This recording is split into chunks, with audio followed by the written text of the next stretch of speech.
ก็สวัสดีเนาะพี่น้องมุกเพื่อนทุกคนเนาะมื้อนี้สิพาพวกเรามาเฝ้ากันแล้วเนาะกินมัดเต่าเนาะมื้อนี้มาลำไอเนาะมาเฝ้ามัดเต่าเนาะก็รอกินเนาะแล้วก็มื้อแลงนี้สิเฝ้าอันตุงงินเนาะติดตามไปเนาะ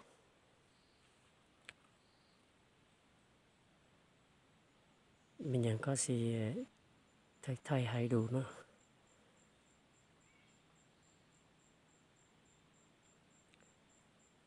แถวนี้ก็มีอันหมู่บ้าน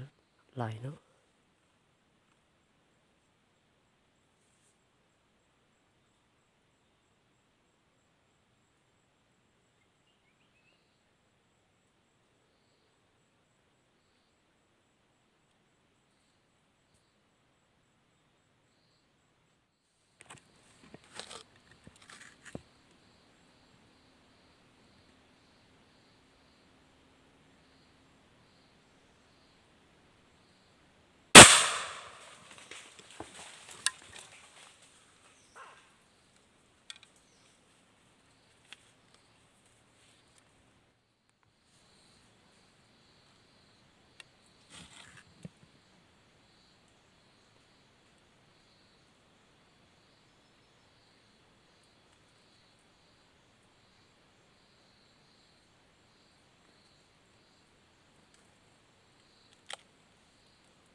บายดีเด้อสิพาพวกเราไปเก็บเอากระรอนเนาะ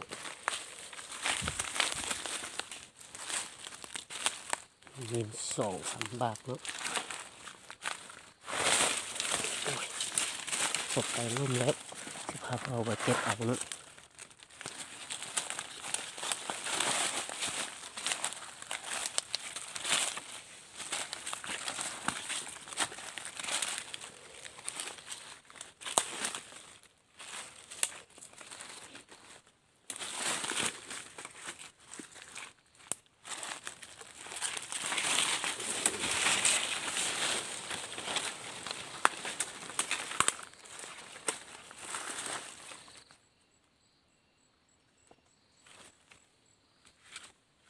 เห็นแล้วตรงหนึ่งกระรอกเนาะ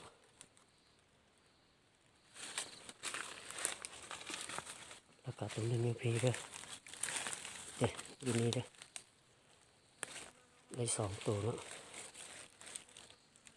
แล้วไปสอบตรงนึงอีกยิน3 บาทเนาะนี่เด้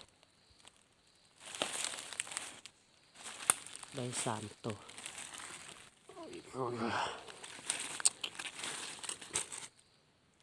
ได้3 ตัวเนาะกันรอ3 ตัว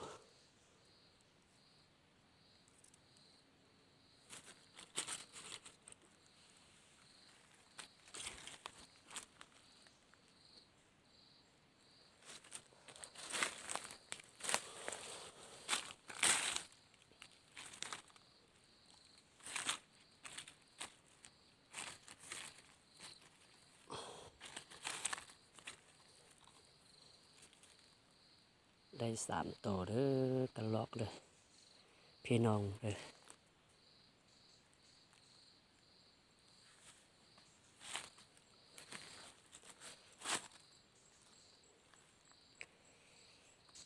แล้วก็คนนี้สิเฝ้าตัวเงินเนาะ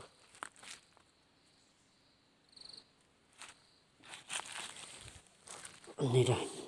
ตัวเงินกินได้ทีนี้มาเต่าเนาะ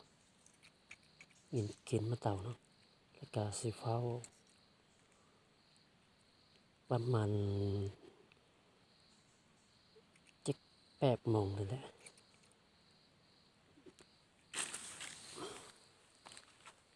ได้3 ตัวก็เลาะได้3 ตัวเนาะติดตามไปเนาะสีเฝ้าตรงเงินเนาะ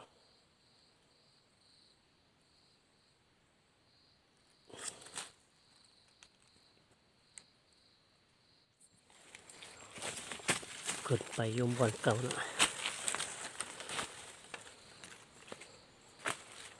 โอ้มันสร้างหลายเนาะสร้างหลาย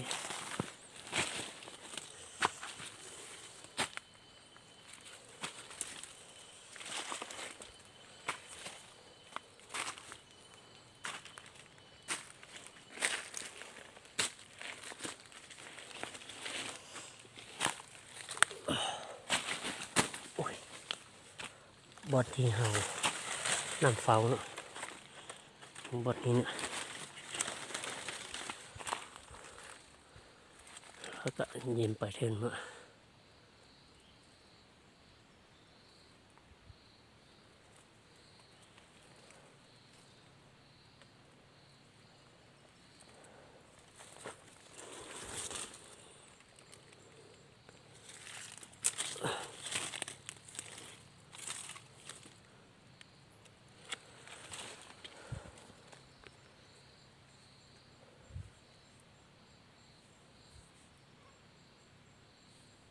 เฝ้าหมดเตาเด้อเฝ้าตรงเงินเนาะติดตามไปเนาะสิมีเงินมาบ่